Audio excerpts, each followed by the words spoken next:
Yo, dudes, the Empire's pretty chill. Maybe you could, like, join it or something.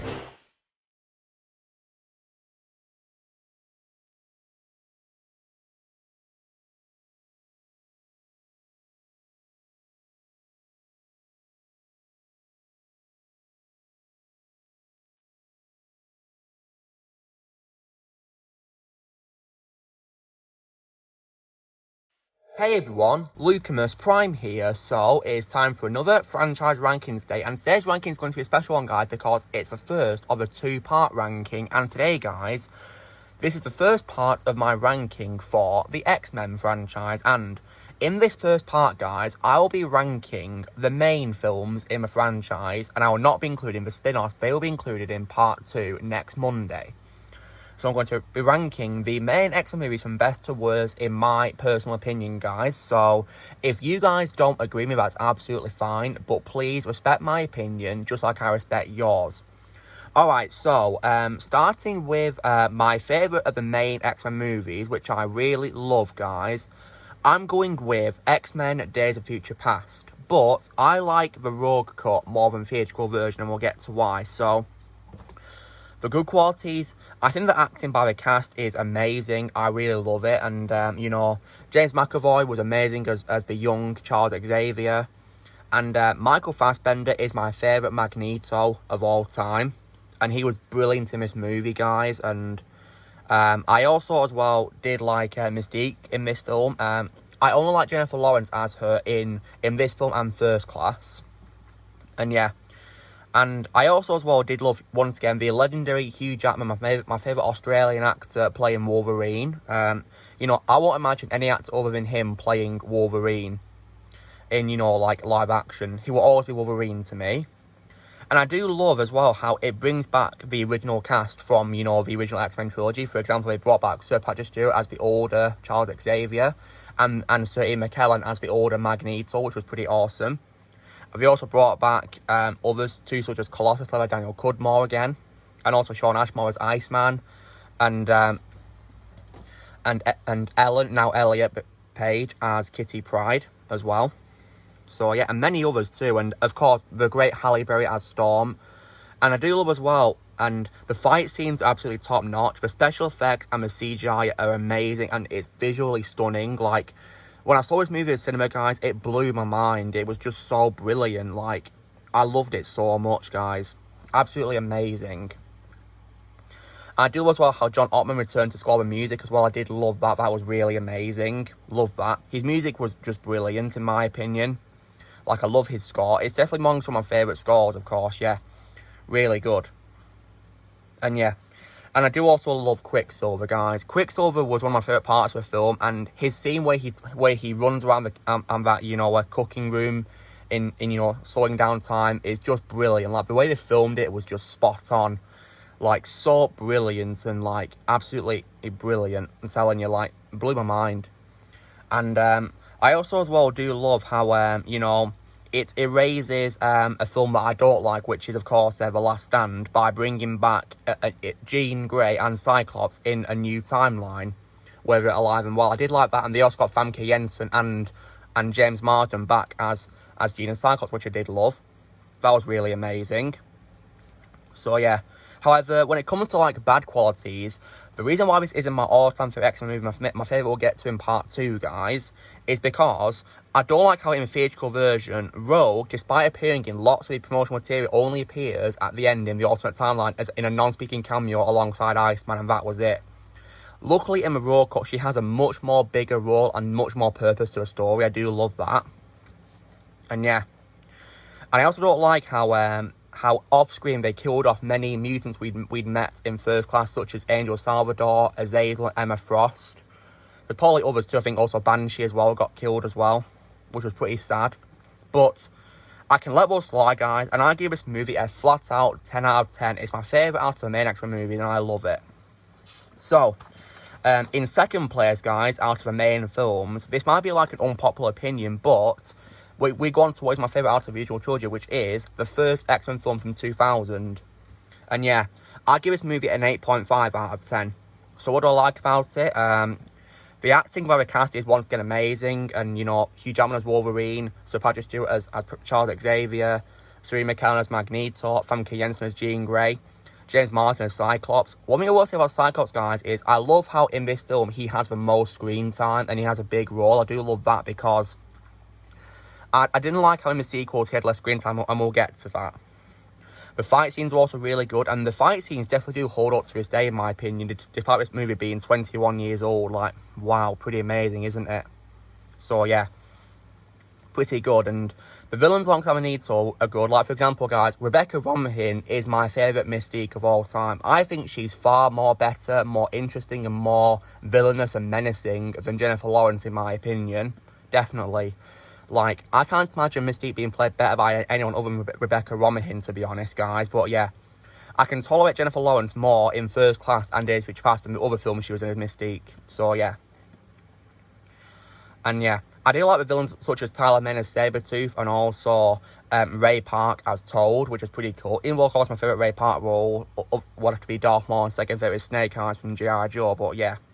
However, the bad qualities of this movie is I feel like there's, like, an overabundance of characters, guys. You know, they introduce, like, way too many characters and, like, so many plot lines to follow. So, yeah, went a bit far with that. And also, I think some characters also deserve better development as well, to be honest, as well, really.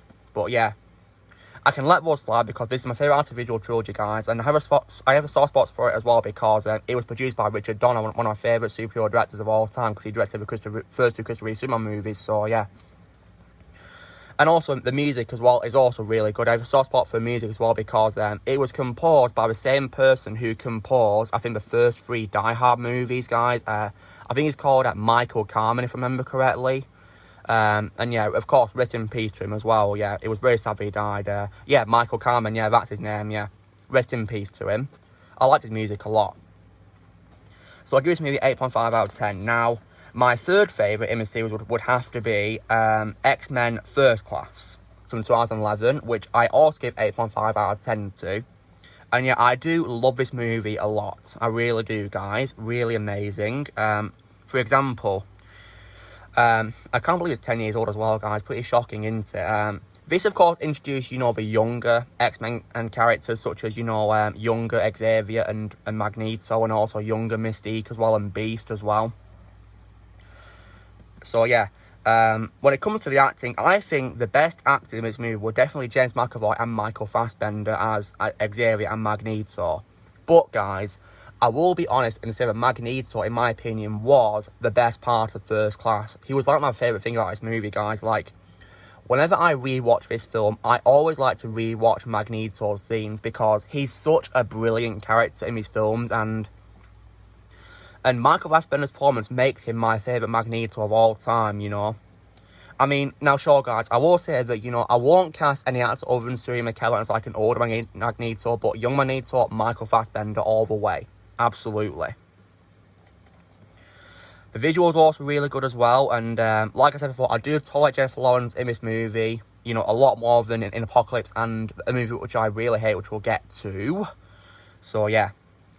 I do also love the music by Henry Jackman, guys. You know, I especially love his Magneto theme. It's like one of the most underrated villain themes ever, and I love it so much. I do also love the music that also plays when Magneto's moving the satellite dish called Rage of Serenity. Like, that's such a powerful track, guys. It really is. And Henry Jackman also reused it in Kingsman Golden Circle, which was pretty cool. In the scene where Harry gets in memory about, which is pretty cool. And I did also love a really funny cameo by Hugh Jackman as Wolverine. That was just so funny. I love that cameo. Really funny. So I'm glad we didn't forget about Wolverine. I'm happy about that. And yeah. And I also think Sebastian Shaw played by Kevin Bacon was definitely a very good villain as well. Like, I loved, you know, his backstory with Magneto, where he was once, you know, working for the Nazis as someone called Klaus Schmidt. So yeah. And he killed old Magneto's mother. So, yeah, I did love Magneto's story in this film so much. However, the bad qualities, I think some characters needed better development, such as, you know, the members of the Brotherhood and who, you know, team up, you know, like, I think people like Emma Frost, Azazel, Banshee, Angel Salvador, and a couple of us deserve better development, to be honest, guys, and, you know, deserve more screen time as well. But, yeah. But I do love January Jones as Emma Frost a lot. I think she was brilliant as Emma Frost, guys, and yeah. And Kevin Bacon, you know, like I said, he was great as Sebastian Shaw. Really good.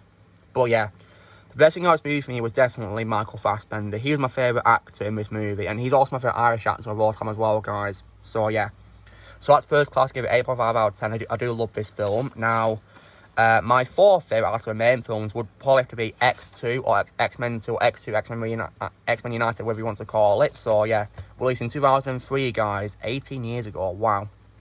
So, and I give this movie an 8 out of 10. It's my second favourite out of the trilogy, and we'll get to why. So, the good qualities is, once again, the acting by the cast is once again top-notch as always, and the effects are also really good as well for the time, and the visuals are really good. And I do love John Ottman's music score as well, guys. Very good. You know, definitely my favourite tracks alongside people like Michael Kamen as well, and Henry Jackman. And I like how we got new characters such as William Stryker, played by Brian Cox, and also Nightcrawler, played by Alan Cumming. Like, Nightcrawler was one of my favourite parts of the film, guys. He was really fun to watch, and yeah. And I also like how we got more attention towards Pyro, but they recast him with someone with Aaron Stamford. I don't remember if he actually played in X-Men in that cameo appearance, but yeah. I did like how Pyro got a bigger role, and so did Iceman as well, which was really good. The fight scenes were also really fun to watch as well. Really good. So yeah, like, I do enjoy this movie almost as much as the first film, guys, but I have issues with it, which is why it's my second favourite and my first favourite out of the visual trilogy, so we'll get to why. So bad qualities for me is, I don't like how Cyclops had less screen time in this film compared to the first film. I didn't like that at all because, I mean, he's supposed to be the X-Men's leader on their missions, yet he's not going to move that much. I didn't like that, to be honest, guys, but still, James Marsden still does a great performance as him.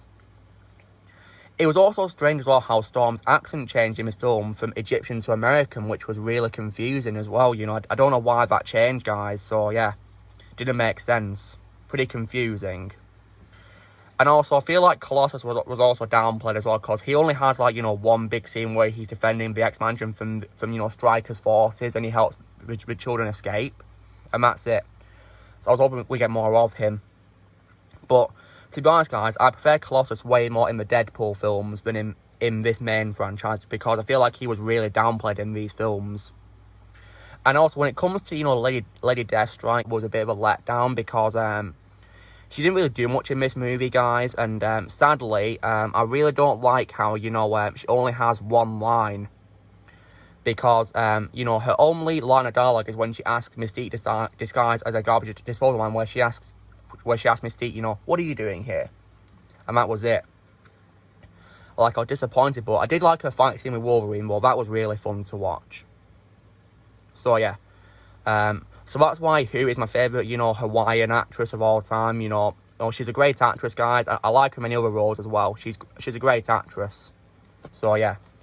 She's my favourite Hawaiian, yeah. I was getting you where she is, because she's from Hawaii, so, yeah. Anyway, so I give this movie 8 out of 10. So after that, we go to X-Men Apocalypse from 2016, guys, which is the third installment of the Young X-Men films. And I give this movie a 7 out of 10. So yeah, now, I think this movie, in my opinion, guys, is very overhated. You know, I think it deserves a lot more praise because, okay, so the good things is, I love the acting by the cast once again, you know. Even though I didn't really like, you know, Mystique very much in this movie, guys. Like, I don't like how the movie didn't explain why she was helping mutants around the world. Like, I didn't like that, to be honest. It was pretty confusing. Like, it made no sense, to be honest. Like, I didn't like it. And, other good thing as well, guys, I will talk about the Apocalypse villain, who is Apocalypse, Enter Barner, played by Oscar Isaac. Like, that role is definitely my favourite role that Oscar Isaac has played.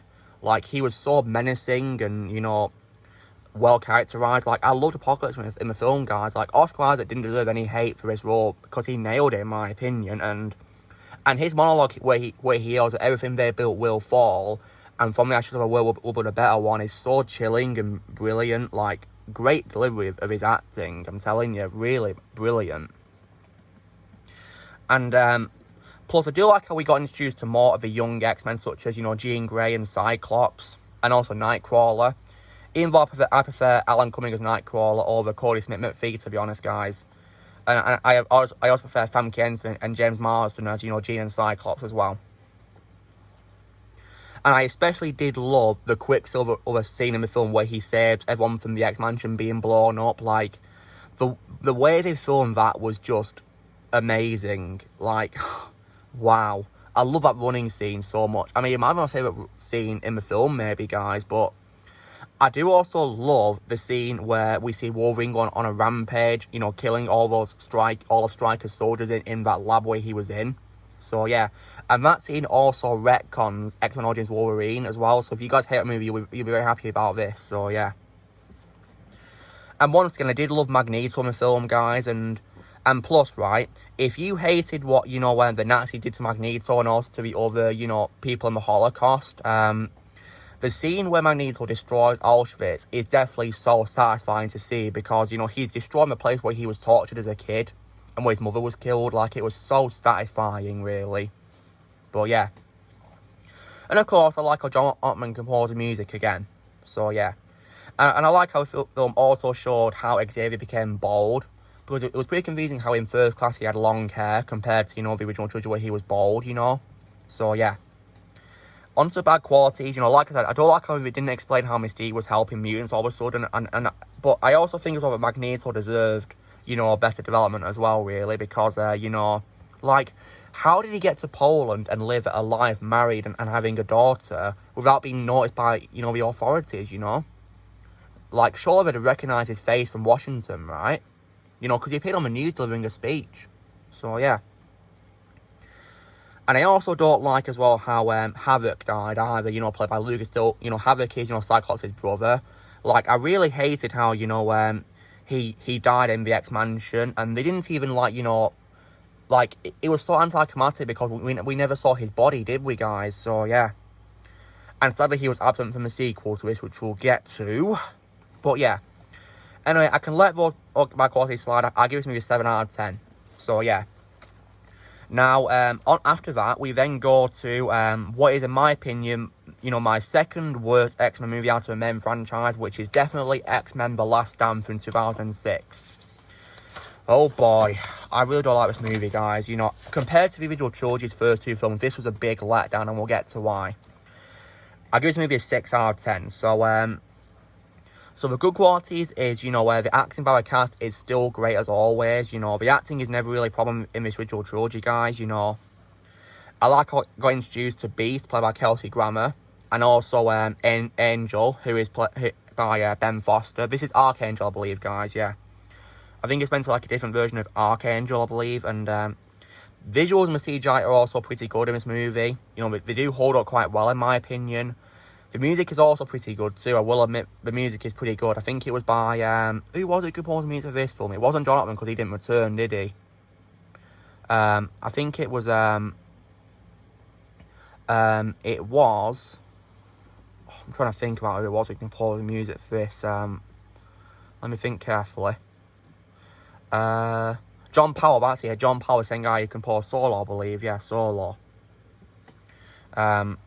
So, yeah, his music was pretty good, and I did also like the fight scenes. They were pretty good, in my opinion, very well choreographed, and I like how Magneto has a really big role in this film, which was pretty good. So, yeah. But, on to bad qualities, I really hate how there was a lack of screen time for Charles Xavier and Cyclops, and they both got killed off. I mean, because the reason why they killed off Cyclops so early into the film, guys, is because James Marsden was also working on Superman Returns in the same year when he worked on this film, so they gave him such small screen time and they killed him off. Like if I was making this film, I would wait until he was available and then I'd shoot his film and give him a much larger role because, I mean, the poster for the film is misleading because it shows Cyclops wearing his X-Men uniform and his visors, but in the film he only wears his civilian clothing and that's it, and then they kill him off. He only has about 3 minutes of screen time. I didn't like that. Mystique was also wasted as well, guys, but she was still better than Jennifer Lawrence, in my opinion, in this film. You know, far more better, but I hate how she had such small screen time.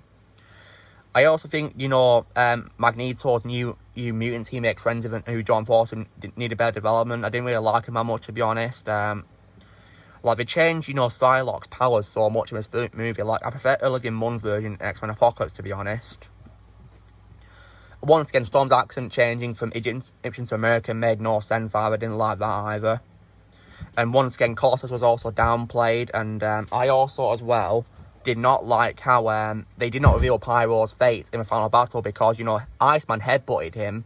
And we never saw Pyro again after that. But I believe the book for the movie did, you know, confirm that Iceman saved him from Jean's, you know, Dark Phoenix, you know, destruction, where she disintegrated everything in her path, you know. But the scene where, you know, where Wolverine killed her was definitely pretty sad. I felt really sorry for Wolverine, to be honest, guys. And I was also pretty sad that Nightcrawler didn't return either because, you know, he was one of the best parts of X2 for me. But if you guys play the game called X-Men The Official Game, which takes place in between the second and third films, it explains why he's absent from this film because he decides to leave the X-Mansion, so yeah. But yeah, despite, you know, the good qualities, this is definitely my least favorite visual trilogy, and I give it a 6 out of 10. But now, we get on to what is, in my opinion, the #1 worst X-Men movie ever in this franchise, which is none other than X-Men Dark Phoenix, released 2 years ago in 2019, guys. Like, this movie absolutely sucks, and I hate it so much, and we'll get to why. But yeah, I give this movie a 4 out of 10, and the good qualities is the acting by people like James McAvoy, Michael Fassbender, Sophie Turner, and, you know, Ty Sheridan and Evan Peters is, you know, good as ever, you know, really, to be honest. And, of course, Nicholas Hoult as Beast as well was pretty good, too. And also, as well, the action is also decent, such as, you know, for example, my favourite scene in the movie is definitely the train fight because it was pretty epic and definitely worth paying a ticket to see the film. Definitely worth the watch. And Hans Zimmer's music was also pretty good as well, guys. You know, that's one of the good redeeming aspects of the film. However, the bad qualities is I really hate how when they marketed this movie there was no X-Men in the title. It's just Dark Phoenix. Like, just because they think X-Men is a sexist title, but it's not, because like by erasing that title, you're disrespecting the works by Stan Lee and like the other, you know, creators of the X-Men. Like, and the men in the title is not just referring to, you know, to you know, males. It refers to both genders, as in, you know, the nature term for humans, which is called man. And like, if X-Men really is sexist, why does it have female members such as Jean Grey and Kitty Pryde, Storm, and like many others? Like, ridiculous. And I also really hate how Mystique plays by this idea of no X-Men title being in the movie by saying to Charles that, you know, we should call them other team the X-Women. Like, that really made me angry in this movie. Like, Mystique was probably the worst character in this film, but I was, however, really satisfied when she got killed, when Jean threw her into that branch and she got stabbed. Like, that was so satisfying. So, like, thank you, Jean.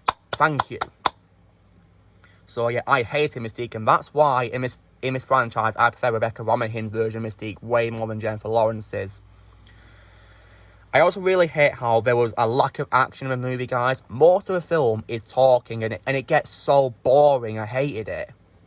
Like, aside from the train fight and also the final act of the movie and also the hotel confrontation and also, you know, the scene in, you know, in Jean's old neighbourhood and whatever, there's just a lack of action, and I hated it. I also didn't like the villain Vuk, played by Jessica Chastain, either. Like, you know, poorly developed. I didn't like her at all. And her, you know, people are like a rip-off of the Skrulls from the MCU. Stupid.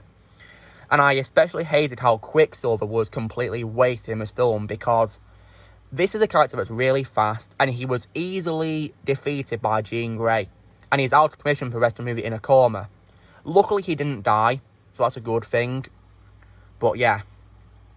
And also Magneto, despite a great performance by Michael Fassbender, he didn't have much screen time either, and so, because he doesn't appear until like about over half an hour into the movie after Mystique's death. So yeah, I hated that. But yeah, this movie was a massive letdown, guys. I hate it so much. Like, you know, but I do have a respect for director Simon Kinberg, because unlike people like Rian Johnson, he actually admitted his mistake with the movie, so I respect him for that. But yeah.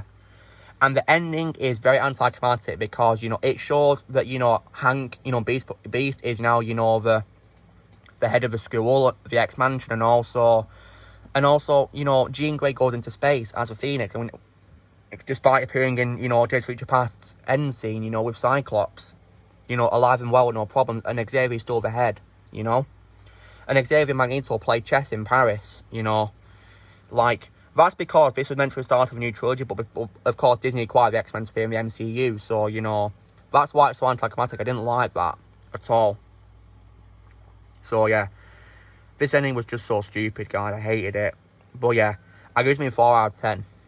Anyway, guys, I'm done with my, you know, my ranking of his films, you know. Dark Phoenix was just a waste of money. That's why I call it Dark Phoenix. It was just a waste of money. So, it's just abominable. And so this is my ranking, guys. So in first place is the Raw Code Days of Future Past. Second place is the 2000 X-Men movie. Third place will be First Class.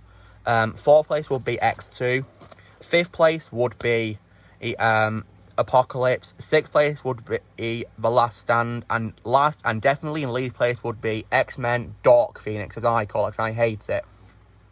So, you know, drill, guys, be sure to give this video a like. Also, be sure to leave in the comments what you guys, how you guys would rank the main X-Men movies. Love to hear you guys would rank them, and tell me your thoughts on each film. And stay tuned next Monday for my ranking of the spin-off movies as well. And also be sure to join the team by pressing subscribe for videos coming in the future. And also, if you want to, you can be a member by pressing join if you're using a PC or laptop, or you can click on the link below in the description. And I'll see you all later.